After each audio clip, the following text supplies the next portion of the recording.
ਸਤਿ ਸ਼੍ਰੀ ਅਕਾਲ ਦੋਸਤੋ, ਮੈਂ ਗੁਰਜਿੰਦਰ ਸਿੰਘ ਪੰਗੂ ਤੇ ਹਰ ਵਾਰ ਦੀ ਤਰ੍ਹਾਂ ਮੇਰੇ ਨਾਲ ਮੌਜੂਦ ਨੇ ਉੱਘੇ ਵਿਦਵਾਨ ਡਾਕਟਰ ਪਿਆਰੇ ਲਾਲ ਗਰਗ ਸਾਹਿਬ। ਗਰਗ ਸਾਹਿਬ ਸਤਿ ਸ਼੍ਰੀ ਅਕਾਲ, ਸਵਾਗਤ ਹੈ ਜੀ ਤੁਹਾਡਾ। ਸ਼ੁਕਰੀਆ ਜੀ, ਬਹੁਤ ਬਹੁਤ ਸਤਿ ਸ਼੍ਰੀ ਅਕਾਲ ਜੀ ਪੰਗੂ ਸਾਹਿਬ ਜੀ। ਸਤਿ ਸ਼੍ਰੀ ਅਕਾਲ ਡਾਕਟਰ ਸਾਹਿਬ। ਪੰਜਾਬ ਦੇ ਸੰਕਟਾਂ ਦੇ ਬਾਰੇ ਆਪਾਂ ਨਿੱਤ ਗੱਲ ਕਰਦੇ ਹਾਂ। ਇਸ ਵਾਰ ਹੜ੍ਹਾਂ ਦੇ ਕਰਕੇ ਸਥਿਤੀ ਕਾਫੀ ਨਾਜ਼ੁਕ ਰਹੀ। ਬਾਕੀ ਕਿਸਾਨ ਮਜ਼ਦੂਰ ਖੁਦਕੁਸ਼ੀਆਂ ਜਾਂ ਨਸ਼ਿਆਂ ਦਾ ਮਾਮਲਾ, ਆਰਥਿਕ ਸੰਕਟ, ਲਗਾਤਾਰ ਸਾਰੇ ਆਹ ਸੰਕਟ ਚੱਲ ਰਹੇ ਨੇ। ਪਰ ਇਸ ਦੇ ਵਿਚਾਲੇ ਜਿਹੜਾ ਗਵਰਨਰ ਤੇ ਮੁੱਖ ਮੰਤਰੀ ਦੀ ਆਪਸੀ ਲੜਾਈ ਹੈ, ਆਪਸੀ ਕਲੇਸ਼ ਹੈ, ਦੋ ਵੱਡੀਆਂ ਪੋਜੀਸ਼ਨਾਂ ਤੇ ਬੈਠੇ ਹੋਏ ਵੱਡੇ ਲੋਕ ਜਾਂ ਦੋ ਵੱਡੀਆਂ ਪੋਜੀਸ਼ਨਾਂ, ਸੰਵਿਧਾਨਿਕ ਪੋਸਟ ਤੇ ਲੋਕਾਂ ਦੁਆਰਾ ਲੋਕਤੰਤਰ ਦੇ ਵਿੱਚ ਚੁਣੇ ਗਏ ਸਾਡੇ ਮੁੱਖ ਮੰਤਰੀ ਸਾਹਿਬ ਦੀ ਪੋਜੀਸ਼ਨ, ਜਿਹੜਾ ਟਕਰਾਅ ਹੈ ਡਾਕਟਰ ਸਾਹਿਬ, ਇਸ ਤੇ ਗੱਲ ਕਰਾਂਗੇ ਕਿ ਵਾਜਿਬ ਹੈ। ਹਾਲਾਂਕਿ ਟਕਰਾਅ ਕਦੇ ਵਾਜਿਬ ਨਹੀਂ ਹੁੰਦਾ, ਪਰ ਜਦੋਂ ਇੱਕ ਅਹਿਮ ਪੜਾਅ ਦੇ ਵਿੱਚੋਂ ਪੰਜਾਬ ਨਿਕਲ ਰਿਹਾ, ਪੰਜਾਬ ਦੇ ਪਿੰਡ ਖਾਲੀ ਹੋ ਗਏ, ਪੰਜਾਬ ਦੇ ਸ਼ਹਿਰ ਖਾਲੀ ਹੋ ਗਏ, ਵੱਡੇ ਵੱਡੇ ਕਾਲਜ ਪੰਜਾਬ ਦੇ ਵਿੱਚ ਬੰਦ ਹੋ ਗਏ, ਯੂਨੀਵਰਸਿਟੀਆਂ ਦੀਆਂ ਜਿਹੜੀਆਂ ਸੀਟਾਂ ਖਾਲੀ ਹੋ ਗਈਆਂ, ਪ੍ਰਵਾਸ ਵੀ ਵੱਡੇ ਪੱਧਰ ਤੇ ਪੰਜਾਬ ਦੇ ਵਿੱਚ ਹੋ ਰਿਹਾ। ਦੂਜੇ ਪਾਸੇ ਇੱਕ ਬੁੱਧੀਜੀਵੀ ਤਬਕਾ ਇਹ ਗੱਲ ਵੀ ਸੋਚ ਰਿਹਾ ਕਿ ਇਹ ਤਾਂ ਐਂ ਲੱਗਦਾ ਕਿ ਮਿਲ ਕੇ ਖੇਡ ਰਹੇ ਨੇ ਗਵਰਨਰ ਤੇ ਸਾਡੀ ਪੰਜਾਬ ਸਰਕਾਰ। ਜਦੋਂ ਕੁਛ ਪੰਜਾਬ ਦੇ ਵਿੱਚ ਕਿਤੇ ਨਾ ਕਿਤੇ ਸਰਕਾਰ ਦੇ ਉੱਤੇ ਸਵਾਲ ਖੜਾ ਹੋਣ ਲੱਗਦਾ, ਭਾਵੇਂ ਕੋਈ ਪਹਿਲਾਂ ਹੜ੍ਹਾਂ ਵਾਲੇ ਮਾਮਲੇ ਦੇ ਉੱਪਰ ਜਾਂ ਹੁਣ ਕਿਸਾਨਾਂ ਵਾਲੇ ਮਾਮਲੇ ਦੇ ਉੱਪਰ, ਤਾਂ ਗਵਰਨਰ ਸਾਹਿਬ ਦੇ ਨਾਲ ਇੱਕ ਡਿਸਪਿਊਟ ਆ ਜਾਂਦਾ। ਡਾਕਟਰ ਸਾਹਿਬ, ਕਿਵੇਂ ਵੇਖੀਏ ਗਵਰਨਰ ਤੇ ਸੀਐਮ ਦੇ ਡਿਸਪਿਊਟ ਨੂੰ? ਕਿਉਂਕਿ ਲੋਕ ਇੱਕ ਪਜ਼ਲ ਦੇ ਵਿੱਚ ਫਸ ਕੇ ਸਮਝ ਨਹੀਂ ਰਹੇ ਕਿ ਚੱਲ ਕੀ ਰਿਹਾ ਹੈ। ਜੀ ਡਾਕਟਰ ਸਾਹਿਬ। ਦੇਖੋ ਪੰਗੂ ਸਾਹਿਬ, ਕੁਛ ਤਬਕਾ ਐਸਾ ਹੈ, ਬੁੱਧੀਜੀਵੀ ਉਹ ਸ਼ਾਮਲ ਨੇ, ਕੁਛ ਆਮ ਲੋਕ ਵੀ ਸ਼ਾਮਲ ਨੇ, ਜਿਹੜੇ ਹਰੇਕ ਗੱਲ ਨੂੰ ਇੱਕ ਛੜਯੰਤਰ, ਜਿਹਨੂੰ ਕੌਂਸਪੀਰੇਸੀ ਥਿਊਰੀ ਕਹਿੰਦੇ ਆ, ਉਹਨੂੰ ਕੌਂਸਪੀਰੇਸੀ ਨਾਲ ਜੋੜ ਦਿੰਦੇ ਨੇ। ਤੇ ਇਹੀ ਇੱਥੇ ਹੈ ਵੀ ਜਦ ਸਰਕਾਰ ਫਸਣ ਲੱਗਦੀ ਹੈ ਉਦੋਂ ਗਵਰਨਰ ਜਾਣ ਬੁੱਝ ਕੇ ਕੁਛ ਕਹਿ ਦਿੰਦੇ ਨੇ ਭਗਵੰਤ ਮਾਨ ਨੂੰ, ਮੁੱਖ ਮੰਤਰੀ ਨੂੰ, ਤੇ ਮੁੱਖ ਮੰਤਰੀ ਗਾਹਾਂ ਕੋਈ ਜਵਾਬ ਦਿੰਦੇ ਨੇ। ਇਹ ਗੱਲ ਮੈਨੂੰ ਇੰਨੀ 2 ਤੇ 2 4 ਵਰਗੀ ਲੱਗਦੀ ਨਹੀਂ ਹੈ, ਇੰਨੀ ਇਹ ਚਿੱਟੇ ਦਿਨ ਵਰਗੀ ਸਾਫ਼ ਨਹੀਂ ਲੱਗਦੀ। ਕਿਉਂਕਿ ਸ਼ੁਰੂ ਤੋਂ ਜਦ ਦਾ ਗਵਰਨਰ ਸਾਹਿਬ ਤੇ ਭਗਵੰਤ ਮਾਨ ਦਾ ਪਿੱਛਾ ਪੈਣ ਲੱਗਿਆ, ਜਦ ਇਹਨਾਂ ਨੇ ਕਿਹਾ ਸੀ ਕਿ ਅਸੀਂ ਆਪਰੇਸ਼ਨ ਲੋਟਸ ਦੇ ਖਿਲਾਫ ਆਪਦਾ ਬਹੁਮਤ ਸਾਬਤ ਕਰਨ ਵਾਸਤੇ, ਭਰੋਸੇ ਦਾ ਵੋਟ ਲੈਣ ਵਾਸਤੇ ਅਜਲਾਸ ਬੁਲਾ ਰਹੇ ਹਾਂ, ਉਸ ਵੇਲੇ ਜਿਹੜਾ ਪਿਆ ਸੀ ਉਦੋਂ ਕੋਈ ਇਸ ਤਰ੍ਹਾਂ ਦਾ ਚੁਣੌਤੀ ਨਹੀਂ ਸੀ ਭਗਵੰਤ ਮਾਨ ਨੂੰ, ਜਿਹੜੀ ਜਿਵੇਂ ਹੁਣ ਆਪਾਂ ਹੜ੍ਹਾਂ ਦੀ ਜਾਂ ਹੋਰ ਕਹਿੰਦੇ ਹਾਂ। ਇਸੇ ਤਰ੍ਹਾਂ ਹੀ ਜਦ ਯੂਨੀਵਰਸਿਟੀਆਂ ਦੇ ਵਾਈਸ ਚਾਂਸਲਰ ਆਉਣੇ ਸੀ, ਉਦੋਂ ਵੀ ਕੋਈ ਇਹੋ ਜਿਹੀ ਗੱਲ ਨਹੀਂ ਸੀ ਸਾਹਮਣੇ ਜਿਹਦੇ ਵਿੱਚ ਇਹ ਹੋ ਜਾਂਦਾ। ਇਸੇ ਤਰ੍ਹਾਂ ਹੀ ਜਦ ਯੂਟੀ ਦਾ ਜਿਹੜਾ SSP ਸੀ ਉਹਨੂੰ ਰੀਪੈਟਰੀਏਟ ਕਰਿਆ, ਜਾਣੀ ਕਿ ਵਾਪਸ ਭੇਜਿਆ ਪੰਜਾਬ 'ਚ, ਉਹਦੇ ਲਾਉਣ 'ਤੇ ਜਿਹੜਾ ਝਗੜਾ ਪਿਆ ਉਹਦੇ 'ਚ ਵੀ ਕੋਈ ਉਸ ਵੇਲੇ ਇਹੋ ਜਿਹੀ ਹੋਰ ਗੱਲ ਨਹੀਂ ਸੀ। ਸੋ ਇਹਨੂੰ ਐਂ ਸਮਝਣਾ ਕਿ ਵੀ ਗਵਰਨਰ ਤੇ ਭਗਵੰਤ ਮਾਨ, ਜਾਣੀ ਕਿ CM ਪੰਜਾਬ ਦਾ, ਆਪ ਦਾ CM, ਇਹ ਕੋਈ ਮਿਲੀ ਭੁਗਤ ਨਾਲ ਗੇਮ ਖੇਡ ਰਹੇ ਨੇ, ਇਹ ਕਾਫੀ ਮੈਨੂੰ ਲੱਗਦਾ ਵੀ ਔਖਾ। ਇਹ ਬੜਾ ਘੜਿਆ ਘੜਾਇਆ ਜਾਂ ਫਾਰਮੂਲਾ ਪ੍ਰੈਕਟਿਸ ਲੱਗ ਗਿਆ। ਜਦ ਅਸੀਂ ਇਸ ਨੂੰ ਬਰੀਕੀ ਨਾਲ ਦੇਖਦੇ ਹਾਂ ਤਾਂ ਗੱਲ ਸਾਡੇ ਸਾਹਮਣੇ ਇਹ ਆਉਂਦੀ ਹੈ ਕਿ ਭਗਵੰਤ ਮਾਨ ਸਰਕਾਰ ਦੇ ਉੱਤੇ ਕੇਂਦਰ ਇੱਕ ਦਬਾਅ ਬਣਾ ਕੇ ਰੱਖਣਾ ਚਾਹੁੰਦੀ ਹੈ। ਉਹ ਦਬਾਅ ਇਹ ਬਣਾ ਕੇ ਰੱਖਣਾ ਚਾਹੁੰਦੀ ਹੈ ਕਿ ਭਗਵੰਤ ਮਾਨ ਸਰਕਾਰ ਜਿਹੜੇ ਕੇਂਦਰ ਦੇ ਵਿਰੋਧੀ ਨੇ ਉਹਨਾਂ ਨੂੰ ਕੁੱਟੇ, ਜਿਹੜੇ ਐਜੀਟੇਟ ਕਰਦੇ ਨੇ, ਸੜਕਾਂ 'ਤੇ ਆਉਂਦੇ ਨੇ, ਉਹ ਕੁੱਟੇ। ਕੇਂਦਰ ਆਪ ਕੁੱਟਣ ਦੀ ਬਜਾਏ ਭਗਵੰਤ ਮਾਨ ਤੋਂ ਕੁੱਟਵਾਉਣਾ ਚਾਹੁੰਦਾ ਹੈ। ਉਹਦੇ ਵਾਸਤੇ ਸਾਨੂੰ 2-3 ਸਬੂਤ ਮਿਲਦੇ ਨੇ। ਜਦ ਇਹਨਾਂ ਨੇ ਅੰਮ੍ਰਿਤਪਾਲ ਨੂੰ ਅਰੈਸਟ ਕਰਨਾ ਸੀ ਉਦੋਂ 30 ਕੰਪਨੀਆਂ ਕੇਂਦਰ ਨੇ ਭੇਜੀਆਂ ਹੋਈਆਂ ਸੀ। ਅੱਜ ਤੋਂ ਫਿਰ ਵੀ ਗਿਆ ਤੇ ਕਿੰਨੇ ਦਿਨਾਂ ਬਾਅਦ ਲੁਕਣ-ਮੀਚੀ ਤੋਂ ਬਾਅਦ ਉਹਨੂੰ ਦਿਖਾਇਆ, ਇਹਨਾਂ ਨੇ ਵੀ ਫੜਿਆ। ਕਦ ਫੜਿਆ ਕਦ ਨਹੀਂ ਅਜੇ ਤੱਕ ਵੀ ਸਪਸ਼ਟ ਗੱਲ ਕਿਸੇ ਦੇ ਸਾਹਮਣੇ ਨਹੀਂ ਆਈ। ਕਿੰਨੀ ਉਹਦੇ ਵੀਡੀਓ ਹੋਰ, ਕਿਉਂਕਿ ਆਪਾਂ ਨੂੰ ਪਤਾ ਏਜੰਸੀਆਂ, ਸਰਕਾਰਾਂ ਸਾਰਾ ਕੁਛ, ਬਹੁਤ ਕੁਛ ਕਰਦੀਆਂ ਨੇ। ਫੇਕ ਤਰੀਕੇ ਨਾਲ ਕਹਿ ਦੇਣਾ ਬੰਦਾ ਬਾਹਰ ਹੈ ਜਾਂ ਬੰਦਾ ਭੱਜ ਗਿਆ ਜਾਂ ਹੋਰ ਬਹੁਤ ਕੁਛ। ਹੁਣ ਜਦ ਜਿਹੜਾ ਹੈਗਾ ਕਿਸਾਨਾਂ ਨੇ ਜਦ ਅੰਦੋਲਨ ਸ਼ੁਰੂ ਕਰਿਆ, ਉਸ ਵੇਲੇ ਵੀ ਹਰਿਆਣਾ, UT ਤੇ ਪੰਜਾਬ ਤਿੰਨਾਂ ਦੀ ਪੁਲਿਸ ਨੇ ਲਾ ਕੇ ਐਡੀ ਵੱਡੀ ਨਾਕਾਬੰਦੀ ਕਰੀ ਕਿ ਚਿੜੀ ਨਹੀਂ ਫਟਕਣ ਦਿੱਤੀ, ਜਿਵੇਂ ਕਹਿੰਦੇ ਨੇ। ਸਾਰੇ ਬਾਰਡਰਾਂ ਦੇ ਉੱਤੇ ਨਾਕੇ ਲਾਏ। ਹਰਿਆਣੇ ਨੇ ਵੀ ਕੁੱਟਮਾਰ ਕਰੀ ਮਾੜੀ ਮੋਟੀ, ਪਰ ਪੰਜਾਬ ਨੇ ਬਹੁਤ ਜ਼ਿਆਦਤੀ ਕਰੀ ਹੈ। ਤੇ ਉਸ ਕੁੱਟਮਾਰ ਦੇ ਵਿੱਚ ਹੀ ਆ ਜਿਹੜਾ ਸਾਰਾ ਬਣਿਆ ਕਿ ਫਿਰ ਟੋਲ ਪਲਾਜ਼ਾ ਘਿਰਨ ਜਾਣਾ ਪਿਆ ਉਹਨਾਂ ਨੂੰ ਕਿ ਅਸੀਂ ਟੋਲ ਫ੍ਰੀ ਕਰਨੀ ਹੈ। ਉਹਦੇ ਵਿੱਚ ਕਿਸਾਨ ਦੀ ਮੌਤ ਹੁੰਦੀ ਹੈ। ਸਾਰਾ ਇਸ ਗੱਲ 'ਚੋਂ ਨਿਕਲਿਆ ਹੈ ਕਿ ਕਿਸਾਨ ਚੰਡੀਗੜ੍ਹ ਦੇ ਵਿੱਚ ਆ ਕੇ ਗਵਰਨਰ ਨੂੰ ਮਿਲਣਾ ਚਾਹੁੰਦੇ ਸੀ ਅਤੇ ਨਾਲ ਇੱਥੇ ਮੁਜ਼ਾਹਰਾ ਕਰਨਾ ਚਾਹੁੰਦੇ ਸੀ ਕਿ ਸਾਨੂੰ ਇੱਕ ਤਾਂ ਜਿਹੜੀਆਂ ਸਾਡੀਆਂ ਮੰਨੀਆਂ ਹੋਈਆਂ ਮੰਗਾਂ ਨੇ MSP ਸਮੇਤ ਉਹ ਕੇਂਦਰ ਪੂਰੀਆਂ ਕਰੇ, ਦੂਜਾ ਕੇਂਦਰ ਇੱਕ ਵੱਡਾ ਪੈਕੇਜ ਦੇਵੇ 4-5 ਸਟੇਟਾਂ ਨੂੰ ਜਿਹੜੀਆਂ ਹੜ੍ਹ ਦੇ ਪੀੜਤ ਨੇ, ਤਾਂ ਕਿ ਉਹ ਅੱਗੇ ਲੋਕਾਂ ਨੂੰ ਰਾਹਤ ਦੇ ਸਕਣ। ਸੋ ਇਹ ਤਾਂ ਬਲਕਿ ਭਗਵੰਤ ਮਾਨ ਦੇ ਹੱਕ 'ਚ ਜਾਂਦੀ ਸੀ ਮੰਗ। ਜੇ ਪੈਸਾ ਮਿਲ ਜੇ ਤੇ ਵੱਡੇ ਵੱਡੇ ਤਾਂ ਸਰਕਾਰ ਦੀ ਹੋ ਹੀ ਜਾਣੀ ਹੈ ਨਾ। ਸੋ ਉਹਦੇ ਵਿੱਚ ਪਰ ਕੇਂਦਰ ਨਹੀਂ ਚਾਹੁੰਦਾ ਕਿ ਕੋਈ ਬੋਲਣ ਵਾਲਾ ਹੋਵੇ, ਕੋਈ ਕੁਛ ਕਰਨ ਵਾਲਾ ਹੋਵੇ।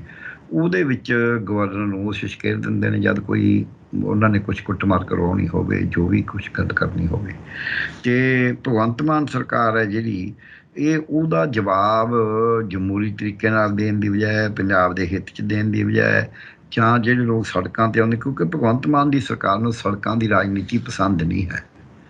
ਇਹ ਤਾਂ ਬਲਕਿ ਮੈਂ ਕਹਾਂਗਾ ਇਹਨਾਂ ਨੂੰ ਮੁੱਦਿਆਂ ਦੀ ਰਾਜਨੀਤੀ ਵੀ ਪਸੰਦ ਨਹੀਂ ਹੈ।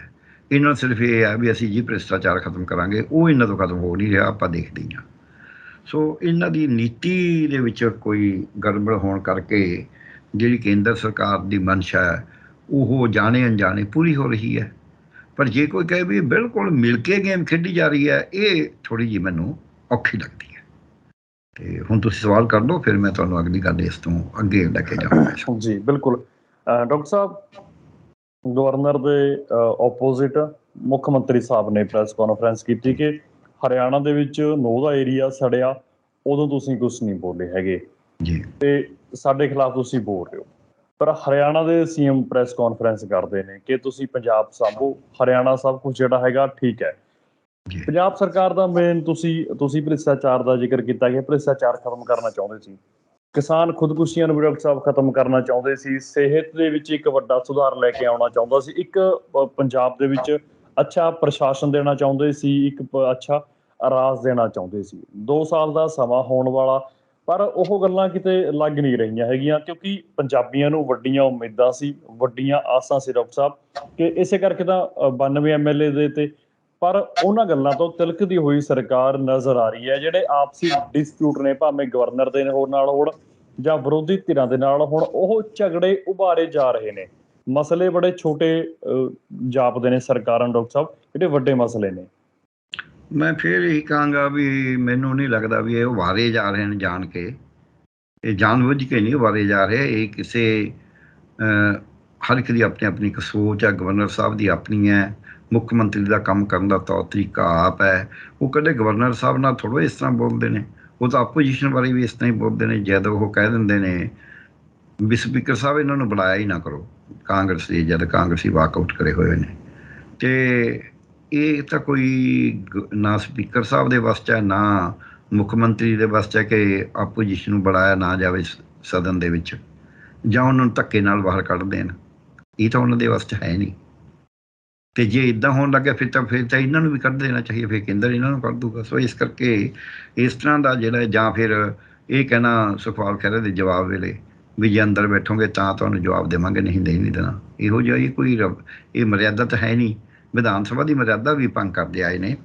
ਸੋ ਉਹਦੇ ਵਿੱਚ ਆਪੋਜੀਸ਼ਨ ਪਾਰਟੀਆਂ ਦਾ ਵੀ ਜਿਹੀ ਜਿਹੀ ਭੂਮਿਕਾ ਆਪਾਂ ਨੂੰ ਪਤਾ ਹੀ ਹੈ। ਉਹ ਵੀ ਕੋਈ ਗਲੀਆਂ 'ਚ ਜਾਣ ਵਾਲੀ ਸਿਆਸਤ ਉਹ ਵੀ ਨਹੀਂ ਕਰ ਰਹੇ। ਅਕਾਲੀ ਦਲ ਕਰ ਸਕਦਾ ਸੀ, ਉਹ ਵੀ ਨਹੀਂ ਕਰ ਰਿਹਾ। ਉਹ ਵੀ ਇੱਧਰ ਉੱਧਰ ਦੀਆਂ ਗੱਲਾਂ ਕਰਕੇ ਸਾਰ ਰਿਹਾ।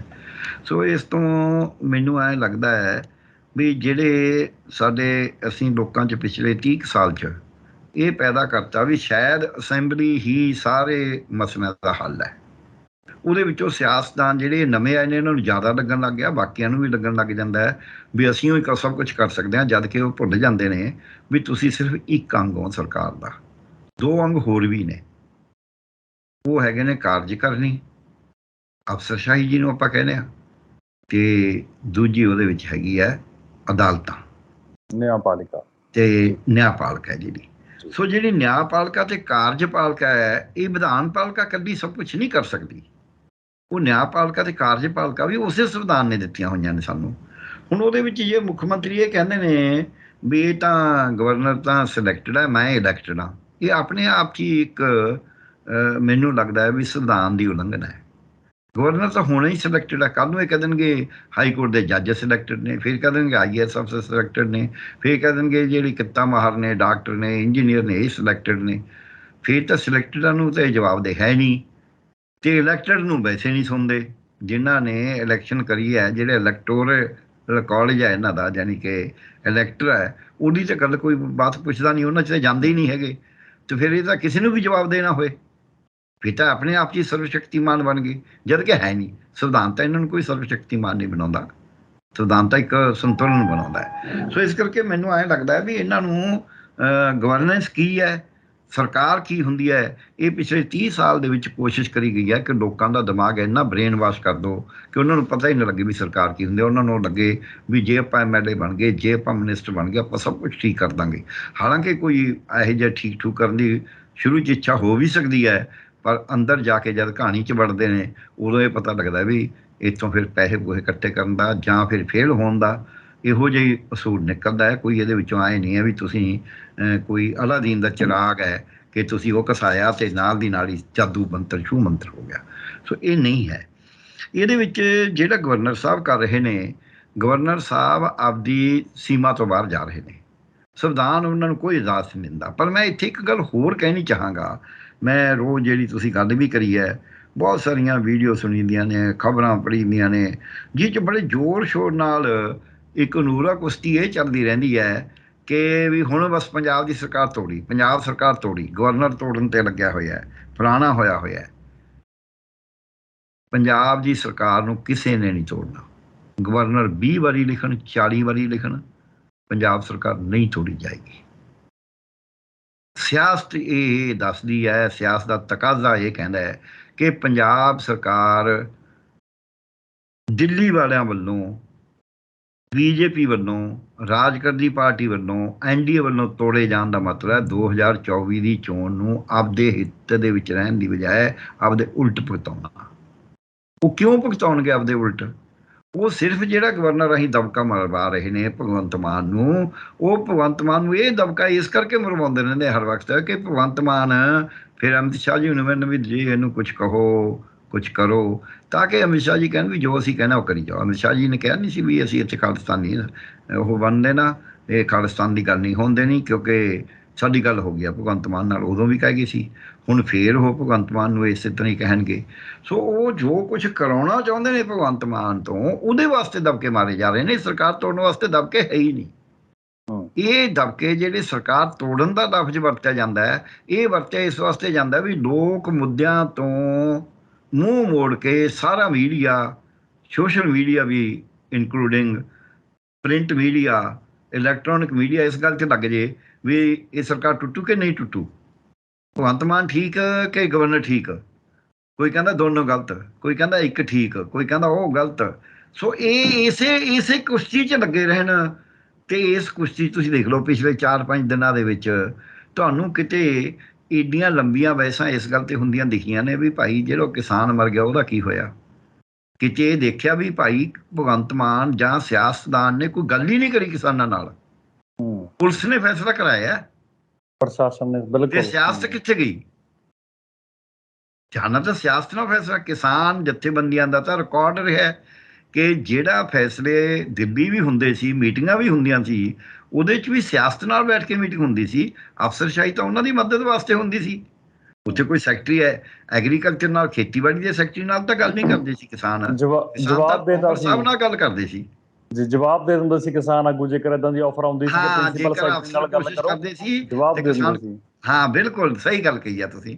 ਤੇ ਤੋਮਰ ਸਾਹਿਬ ਨਾਲ ਕਰਦੇ ਸੀ, ਪੀयूष गोयल जी ਨਾਲ ਕਰਦੇ ਸੀ। ਅੱਗੋਂ ਤੋਮਰ ਸਾਹਿਬ ਕਹਿੰਦੇ ਸੀ ਮੇਰੀ गृह मंत्री जी से और प्रधानमंत्री जी से बात हुई है, और ਕਈ ਉਹਨਾਂ ਦੇ ਸਾਹਮਣੇ ਵੀ ਫੋਨ ਕਰਕੇ ਗੱਲ ਕਰਦੇ ਸੀ, ਇਹ ਯਕੀਨ ਦਿਵਾਉਣ ਵਾਸਤੇ ਵੀ ਸਿਆਸਤ ਗੱਲ ਕਰ ਰਹੀ ਹੈ ਤੁਹਾਡੇ ਨਾਲ। ਇੱਥੇ ਤਾਂ ਸਿਆਸਤ ਕਿਤੇ ਨਜ਼ਰ ਹੀ ਨਹੀਂ ਆਈ। ਕਿਤੇ ਨਾ ਕਿਤੇ ਕਿਸਾਨਾਂ ਨੇ ਵੀ, ਕਿਉਂਕਿ ਉਹ ਕੁਛ ਜਿਹੜੀਆਂ ਟੁੱਟ ਕੇ ਬਣੀਆਂ ਸੀ ਜਥੇਬੰਦੀਆਂ ਬਹੁਤੀਆਂ, ਉਹ ਸੀ, ਫੈਸਲਾ ਵੀ ਉਹਨਾਂ ਨੇ ਕਰਿਆ। ਤੇ ਉਹ ਜਥੇਬੰਦੀਆਂ ਦੇ ਉੱਤੇ ਤਾਂ ਕਈ ਤਰ੍ਹਾਂ ਦੇ ਹੋਰ ਤਰ੍ਹਾਂ ਦੇ ਵੀ ਸ਼ੰਕੇ ਲੋਕ ਦੱਸਦੇ ਨੇ। ਇਸੇ ਕਰਕੇ ਉਹਨਾਂ ਨੇ ਅਫਸਰਸ਼ਾਹੀ ਦੀ ਫਟਾਫਟ ਮੰਨ ਵੀ ਲਈ ਤੇ ਸਿਆਸਤ ਨੂੰ ਤਾਂ ਉਹਨਾਂ ਨੇ ਪੁੱਛਿਆ ਤੱਕ ਨਹੀਂ ਵੀ ਭਾਈ ਸਿਆਸਤ ਆ ਕੇ ਗੱਲ ਕਰੇ। ਸੋ ਇੱਕ ਜਿਹੜਾ ਨੈਗੇਟਿਵ ਫੀਚਰ ਉਹ ਇਹ ਹੈ ਕਿ ਸਿਆਸਤ ਸਿੱਧੇ ਆ ਕੇ ਆਪਣੀ ਜ਼ਿੰਮੇਵਾਰੀ ਨਾਲ ਲੋਕਾਂ ਦਾ ਫੈਸਲਾ ਕਰਨ ਦੀ ਬਜਾਏ ਉਹ ਫੈਸਲੇ ਬਿਊਰੋਕ੍ਰੇਸੀ ਤੋਂ ਕਰਾਉਂਦੀ ਹੈ। ਉਹਨੂੰ ਕਹਿੰਦੇ ਅਸੀਂ ਆਹ ਕਰਾਂਗੇ, ਅਸੀਂ ਉਹ ਕਰਾਂਗੇ, ਅਸੀਂ ਇਸ ਤਰ੍ਹਾਂ ਕਰਾਂਗੇ। ਦੂਜਾ, ਪੰਜਾਬ ਦੀ ਸਿਆਸਤ 'ਚ ਇੱਕ ਇਹ ਗੱਲ ਵੀ ਬੰਦ ਹੋ ਗਈ ਕਿ ਕਿੱਡਾ ਵੱਡਾ ਭ੍ਰਿਸ਼ਟਾਚਾਰ ਹੈਗਾ ਹੈ। ਤੁਸੀਂ ਕਹਿੰਦੇ ਭ੍ਰਿਸ਼ਟਾਚਾਰ ਖਤਮ ਕਰਾਂਗੇ, ਸ਼ਰੇਆਮ ਤਹਿਸੀਲਦਾਰਾਂ ਨੇ 3 ਵਾਰੀ ਥੱਲੇ ਲਾਇਆ ਇਹਨਾਂ ਨੂੰ। ਇਸੇ ਤਰ੍ਹਾਂ ਪੰਜਾਬੀ ਯੂਨੀਵਰਸਿਟੀ ਨੇ ਥੱਲੇ ਲਾਇਆ। ਜਿਹੜਾ ਇਹਨਾਂ ਨੂੰ ਥੱਲੇ ਲਾਉਂਦਾ ਉਹਦੇ ਸਾਹਮਣੇ ਇਹ ਨਤਮਸਤਕ ਹੋ ਜਾਂਦੇ ਨੇ, ਉਹਦੀ ਹਰ ਗੱਲ ਮੰਨਣ ਨੂੰ ਤਿਆਰ ਹੋ ਜਾਂਦੇ ਨੇ। ਜਿਹੜਾ ਬੰਦਾ ਕੋਈ ਡੈਮੋਕ੍ਰੈਟਿਕ ਸਟਰਗਲ ਕਰਦਾ ਹੈ, ਕੋਈ ਜਾਇਜ਼ ਗੱਲ ਕਰਦਾ ਹੈ, ਉਹਦੇ ਉੱਤੇ ਡਾਂਗ ਭਰਾਉਂਦੇ ਨੇ ਜੀ।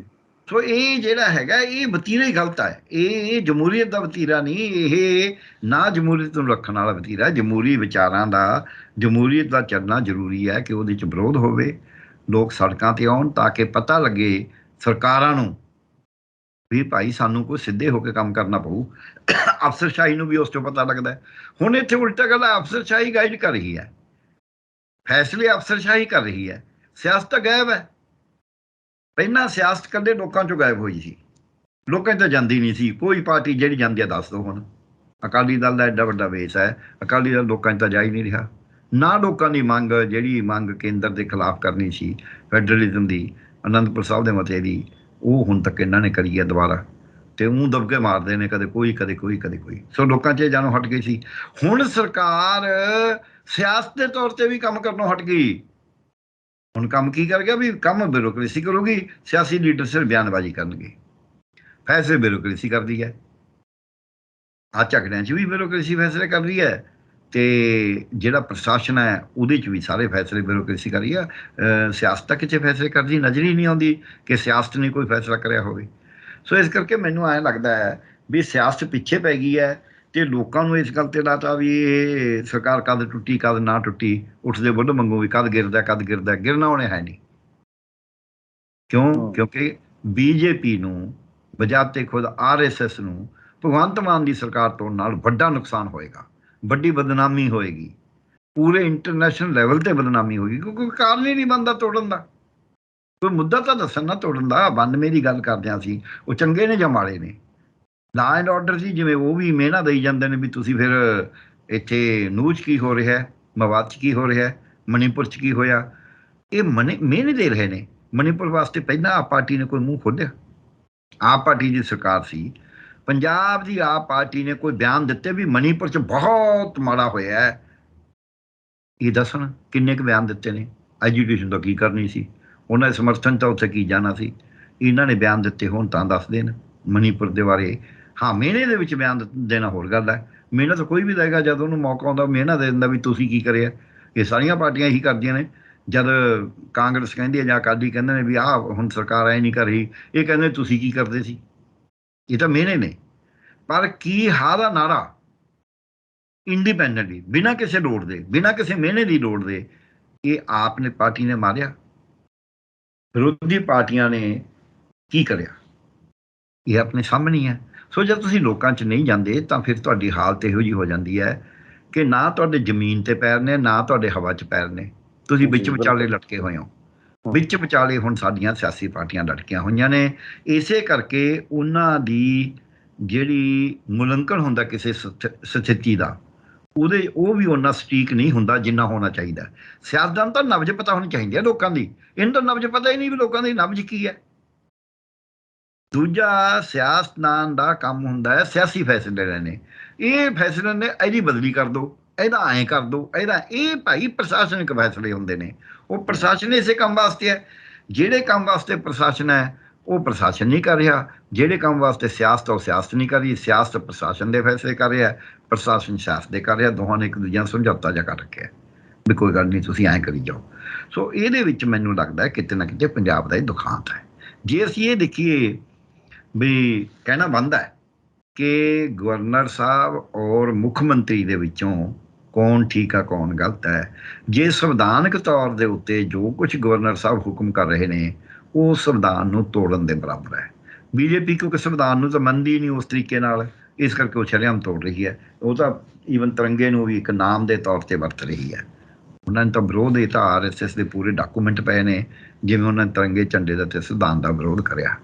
ਸੋ ਇਸ ਕਰਕੇ ਉਹਦੇ ਵਿੱਚ ਜਿਹੜੇ ਸਾਡੇ ਗਵਰਨਰ ਸਾਹਿਬ ਨੇ, ਉਹਨਾਂ ਨੇ ਜਿੰਨੇ ਵੀ ਫੈਸਲੇ ਲਏ ਨੇ, ਆ ਸੰਵਿਧਾਨ ਮੇਰੇ ਸਾਹਮਣੇ ਪਿਆ ਹੈ, ਜਿਹੜੀ ਮਰਜ਼ੀ ਕਲੌਜ਼ ਕੱਢ ਕੇ ਧਾਰਾ ਕੱਢ ਕੇ ਦੇਖ ਲੈਣ, ਉਹਦੇ ਗਵਰਨਰ ਸਾਹਿਬ ਨੇ ਆਪਦੇ ਜਿਹੜੀ ਤਾਕਤਾਂ ਨੇ ਉਸ ਤੋਂ ਅੱਗੇ ਗਏ ਨੇ।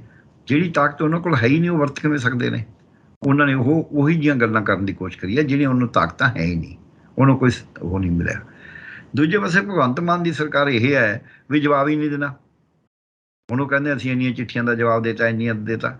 ਇੰਨੀਆਂ ਦਾ ਜਵਾਬ ਦਾ ਸਵਾਲ ਨਹੀਂ ਹੁੰਦਾ। ਇਹ ਕੋਈ ਇਮਤਿਹਾਨ ਨਹੀਂ ਹੈ ਵੀ 33% ਨੰਬਰ ਲੈ ਲਏ ਜੀ ਤੁਸੀਂ ਪਾਸ ਹੋ ਜਾਓਗੇ, ਤੁਸੀਂ 7 ਸਵਾਲਾਂ 'ਚੋਂ 4 ਸਵਾਲ ਕਰਤੇ ਤਾਂ ਪਾਸ ਹੋ ਜਾਓਗੇ। ਇਹ ਇਹੀ ਜਿਹੀ ਗੱਲ ਨਹੀਂ ਹੈ। ਇਹਦੇ ਸਾਰੀਆਂ ਚਿੱਠੀਆਂ ਦੇ ਜਵਾਬ ਦੇਣਾ ਹੁੰਦਾ। ਜੇ ਤੁਸੀਂ ਸਮਝੋ ਚਿੱਠੀਆਂ ਨਜਾਇਜ਼ ਨੇ ਤਾਂ ਵੀ ਜਵਾਬ ਦੇਣਾ, ਫਿਰ ਤੁਸੀਂ ਲਿਖ ਦਿਓ ਵੀ ਇਹ ਨਜਾਇਜ਼ ਨੇ। ਜੇ ਤੁਸੀਂ ਐਂ ਚਿੱਠੀਆਂ ਲਿਖੀ ਜਾਓਗੇ ਅਸੀਂ ਕੰਮ ਕਦ ਕਰਾਂਗੇ? ਪਰ ਜਵਾਬ ਤਾਂ ਤੁਹਾਨੂੰ ਦੇਣਾ ਹੀ ਪਏਗਾ। ਇੱਕ ਤਾਂ ਭਗਵੰਤ ਮਾਨ ਸਰਕਾਰ ਤਾਂ ਜਵਾਬ ਹੀ ਨਹੀਂ ਦੇ ਰਹੀ। ਦੂਜੀ ਗੱਲ, ਜਵਾਬ ਦੇਣ ਵੇਲੇ ਤੁਹਾਨੂੰ ਭਾਸ਼ਾ ਇੱਕ ਦਫ਼ਤਰੀ ਭਾਸ਼ਾ ਅਸੀਂ ਕਹਿੰਦੇ ਹਾਂ, ਤੁਹਾਨੂੰ ਦਫ਼ਤਰੀ ਭਾਸ਼ਾ ਵਰਤਣੀ ਪਏਗੀ। ਤੁਸੀਂ ਮੈਨੂੰ ਨਹੀਂ ਹੋ ਸਕਦੇ ਜਵਾਬ ਦੇਣ ਵੇਲੇ, ਤੁਸੀਂ ਤੂੰ ਮੈਂ ਨਹੀਂ ਕਰ ਸਕਦੇ ਜਵਾਬ ਦੇਣ ਵੇਲੇ। ਕਿ ਉਹ ਭਗਵੰਤ ਮਾਨ ਦੀ ਸਰਕਾਰ ਤਾਂ ਜਵਾਬ ਹੀ ਨਹੀਂ ਦੇ ਰਹੀ ਉਸ ਤਰੀਕੇ ਨਾਲ ਜਿਹੜਾ ਦਫ਼ਤਰੀ ਭਾਸ਼ਾ ਹੁੰਦੀ ਹੈ। ਇੱਕ ਛੋਟੀ ਜਿਹੀ ਮੈਂ ਉਦਾਹਰਨ ਦਿੰਦਾ ਇਸ ਦੀ ਦਰਸ਼ਕਾਂ ਦੇ ਕੰਮ ਵਾਸਤੇ। ਮੇਰੀ ਪਤਨੀ ਡਿਪਟੀ ਇਕਨੋਮਿਕ ਉਪ ਅਰਥ ਤੇ ਅੰਕੜਾ ਸਲਾਹਕਾਰ ਪੰਜਾਬ ਸਰਕਾਰ ਦੀ ਸੇਵਾ ਮੁਕਤ ਹੋਈ ਹੈ। ਉਹਨੇ ਇੱਕ ਵਾਰੀ ਕੋਈ ਚਿੱਠੀ ਲਿਖੀ, ਮੈਨੂੰ ਕਹਿਣ ਲੱਗੇ ਵੀ ਇਹ ਨਾ ਚਿੱਠੀ ਆ ਗੱਲ ਤੁਸੀਂ ਟਾਈਪ ਕਰ ਦਿਓ ਮੇਰੀ ਚਿੱਠੀ। ਮੈਂ ਟਾਈਪ ਕਰਦੇ ਆਪਦੀ ਮਰਜ਼ੀ ਨਾਲ ਕੋਈ ਚਿੱਠੀ ਟਾਈਪ ਕਰਤੀ, ਉਹਦੀ ਗੱਲ ਸੁਣ ਲਈ, ਪਰ ਸ਼ਬਦਾਵਲੀ ਮੈਂ ਆਪਣੀ ਮਰਜ਼ੀ ਦੀ ਵਰਤਤੀ। ਮੈਂ ਪ੍ਰਿੰਟ ਕੱਢ ਕੇ ਉਹਨੂੰ ਫੜਾਤਾ, ਉਹਨੇ ਚੱਕ ਕੇ ਉਹ ਸਾਰਾ ਕੱਟ ਵੱਢ ਕਰਕੇ ਕੁਛ ਹੋਰ ਹੀ ਕਰਤਾ ਤੇ ਮੈਨੂੰ ਕਹਿਣ ਲੱਗੇ ਵੀ ਹੁਣ ਇਹਨੂੰ ਟਾਈਪ ਕਰੋ। ਮੈਂ ਉਹਨੇ ਜਦ ਪੜ੍ਹਿਆ, ਮੈਂ ਕਿਹਾ ਸ਼ਸ਼ੀ ਤੈਂ ਤਾਂ ਸਾਰੇ ਹੀ ਮੇਰਾ ਲਿਖਿਆ ਹੋਇਆ ਕੱਟਤਾ। ਕਹਿੰਦੀ ਜਿਹੜੀ ਗੱਲ ਤੁਸੀਂ ਲਿਖਣਾ ਚਾਹੁੰਦੇ ਸੀ, ਜੋ ਮੈਂ ਕਿਹਾ ਸੀ ਉਹਦੇ ਬਾਰੇ, ਉਹ ਗੱਲ ਲਿਖੀ ਮੇਰੀ ਗੱਲ 'ਚ ਹੈ ਆ ਗਈ ਕਿ ਨਹੀਂ? ਮੈਂ ਕਿਹਾ ਹਾਂ ਉਹ ਤਾਂ ਆ ਗਈ। ਕਹਿੰਦੀ ਫਿਰ ਤੁਸੀਂ ਸਰਕਾਰ ਨਾਲ ਆਪਦੀ ਭਾਸ਼ਾ ਬਦਲ ਕੇ ਕਰੀ ਜਾਓ ਲੜਾਈ, ਮੈਂ ਸਰਕਾਰੀ ਭਾਸ਼ਾ ਦਫ਼ਤਰੀ ਭਾਸ਼ਾ ਨਹੀਂ ਛੱਡਣੀ।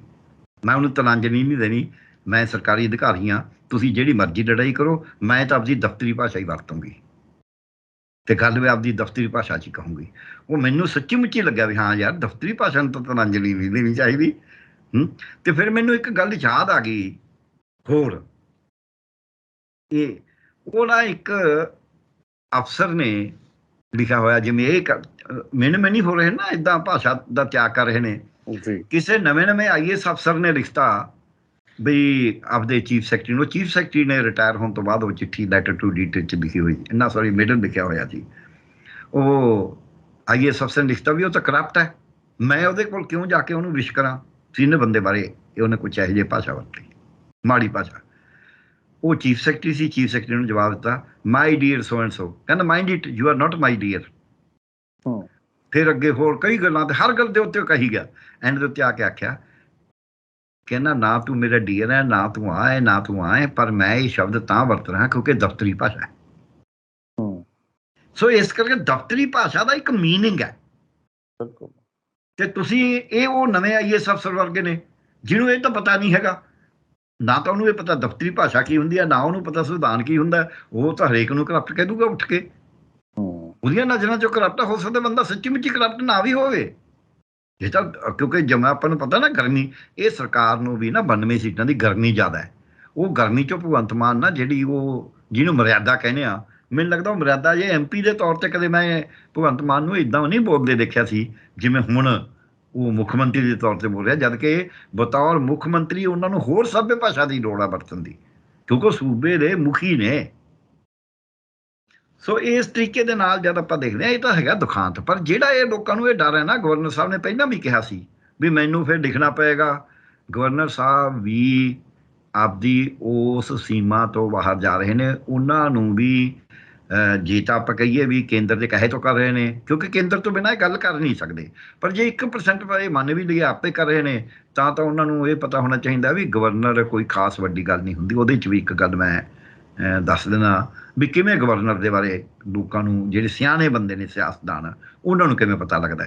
ਗਵਰਨਰ ਮਲਹੋਤਰਾ ਸੀਗੇ, ਇੱਥੇ ਚੋਣ ਹੋਣੀ ਸੀ ਪੰਜਾਬ ਦੀ, 1991 ਦੀ ਗੱਲ ਹੈ।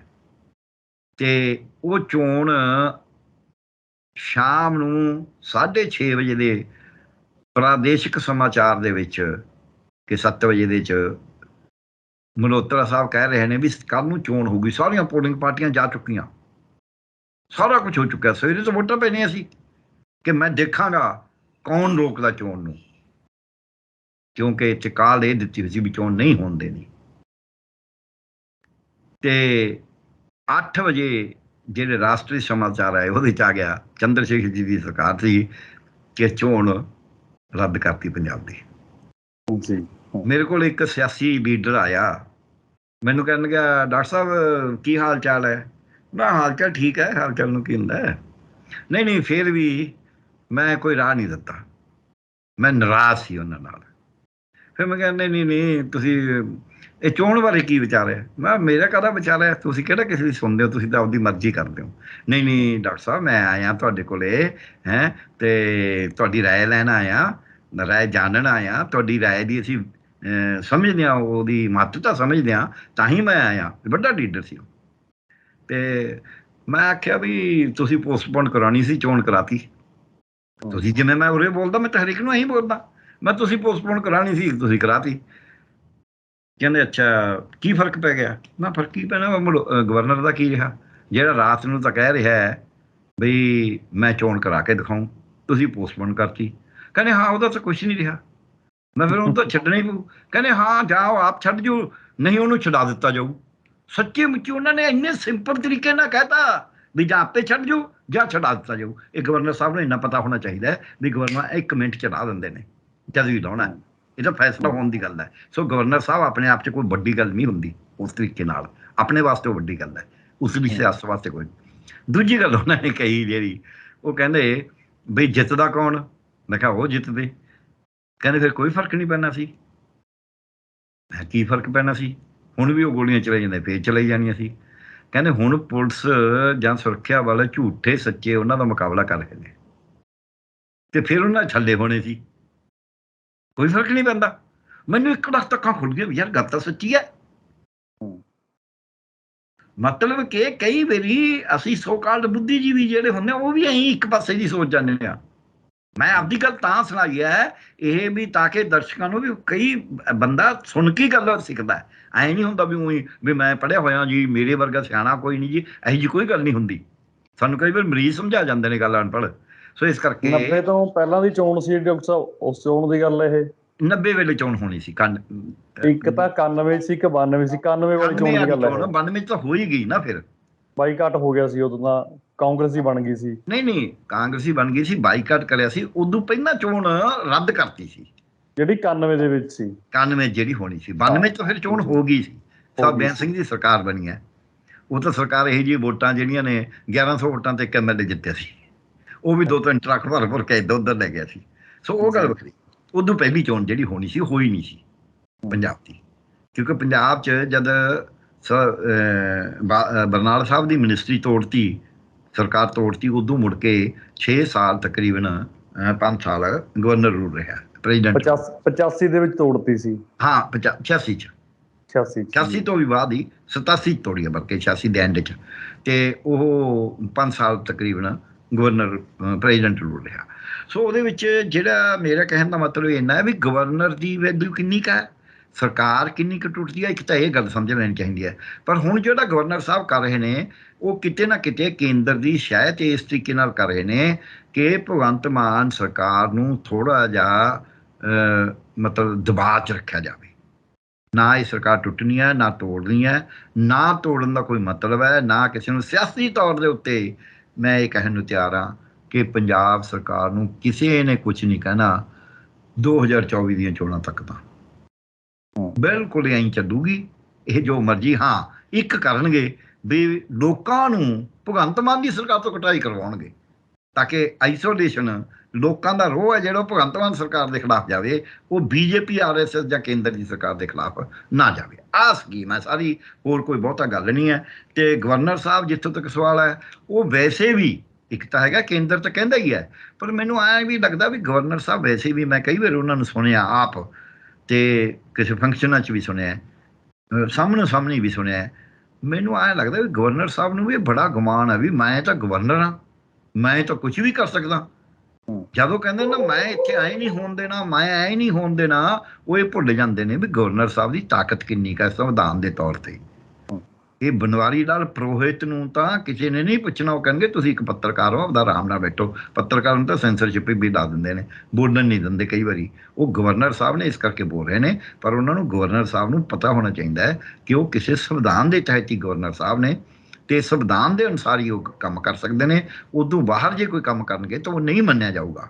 ਜਿਸ ਬੰਦੇ ਦੇ ਕੋਲ ਆਪਦੀ ਜ਼ਮੀਨ ਨਾ ਹੋਵੇ, ਕਿਸੇ ਦੀ ਜ਼ਮੀਨ ਦੀ ਰਜਿਸਟਰੀ ਕਰਾ ਦੇ ਜਾ ਕੇ, ਰਜਿਸਟਰੀ ਤਾਂ ਕਈ ਵਾਰ ਕਰਾ ਜਾਂਦਾ ਹੈ, ਪਰ ਉਹ 'ਚ ਮੁੜ ਕੇ ਕੇਸ ਬਣ ਸਕਦਾ ਵੀ ਤੂੰ ਗਲਤ ਕਰਿਆ, ਤੇਰੇ ਕੋਲ ਪਾਵਰ ਨਹੀਂ ਸੀ ਰਜਿਸਟਰੀ ਕਰਾਉਣ ਦੀ। ਬਸ ਆਪੇ ਹੁਣ ਇਹ ਤੋਂ ਸਮਝ ਲੈਣ ਸਾਡੇ ਦਰਸ਼ਕ ਵੀ ਪਾਵਰ ਦਾ ਕੀ ਮਤਲਬ ਹੈ ਤੇ ਗਵਰਨਰ ਸਾਹਿਬ ਦੇ ਵਿੱਚ ਕੀ ਹੋ ਸਕਦਾ ਹੈ। ਇੱਦਾਂ ਹੀ ਭਗਵੰਤ ਮਾਨ ਜਿਹੋ ਜਿਹੀ ਭਾਸ਼ਾ ਵਰਤਦੇ ਨੇ, ਉਹ ਭਾਸ਼ਾ ਦਾ ਆਪਾਂ ਦੇਖਿਆ ਹੈ। 6 ਮਹੀਨੇ ਇੱਕ ਬੰਦਾ, ਹਾਲਾਂਕਿ ਉਹਨੇ ਕੋਈ ਗਲਤ ਗੱਲਾਂ ਨਹੀਂ ਕਹੀਆਂ ਸੀ, ਪਰ ਭਾਸ਼ਾ ਦੇ ਕਰਕੇ 6 ਮਹੀਨੇ ਕੱਟ ਕੇ ਆਇਆ, ਹੁਣੀ ਵਾਪਸ ਆਇਆ। ਸੋ ਇਸ ਕਰਕੇ ਭਾਸ਼ਾ ਦਾ ਜਿਹੜਾ ਤਹੱਮਲ ਹੈ ਉਹ ਵੀ ਬਹੁਤ ਜ਼ਰੂਰੀ ਹੈ ਜੀ। ਸੋ ਡਾਕਟਰ ਸਾਹਿਬ, ਅਸੀਂ ਤਾਂ ਇਹੀ ਆਸ ਉਮੀਦ ਕਰਦੇ ਹਾਂ ਕਿ ਮੋੜਾ ਕੱਟ ਲੈਣ ਪੰਜਾਬ ਸਰਕਾਰ ਵੀ, ਗਵਰਨਰ ਵੀ। ਜਿਹੜੇ ਰੇਅਰ ਇਸ਼ੂ ਨੇ, ਉਹਨਾਂ ਇਸ਼ੂਆਂ ਦੇ ਉੱਪਰ ਸਾਰੇ ਸਿਆਸਤਦਾਨ ਤੇ ਜਿਹੜੇ ਸੰਵਿਧਾਨਿਕ ਪੋਸਟ ਵਾਲੇ ਬੰਦੇ ਨੇ ਉਹ ਆ ਜਾਣ, ਉਦੋਂ ਜਿਹੜੇ ਮਸਲੇ ਨੇ ਉਹਨਾਂ ਦਾ ਹੱਲ ਹੋ ਸਕਦਾ। ਸੋ ਡਾਕਟਰ ਸਾਹਿਬ, ਤੁਸੀਂ ਆਪਣੇ ਬਿਜ਼ੀ ਸ਼ਡਿਊਲ ਦੇ ਵਿੱਚੋਂ ਟਾਈਮ ਕੱਢਿਆ ਇਹ ਵਿਸ਼ੇ ਤੇ ਗੱਲਬਾਤ ਕਰਨ ਦੇ ਲਈ ਬਹੁਤ ਬਹੁਤ ਸ਼ੁਕਰੀਆ ਤੁਹਾਡਾ। ਧੰਨਵਾਦ ਡਾਕਟਰ ਸਾਹਿਬ। ਸ਼ੁਕਰੀਆ ਜੀ।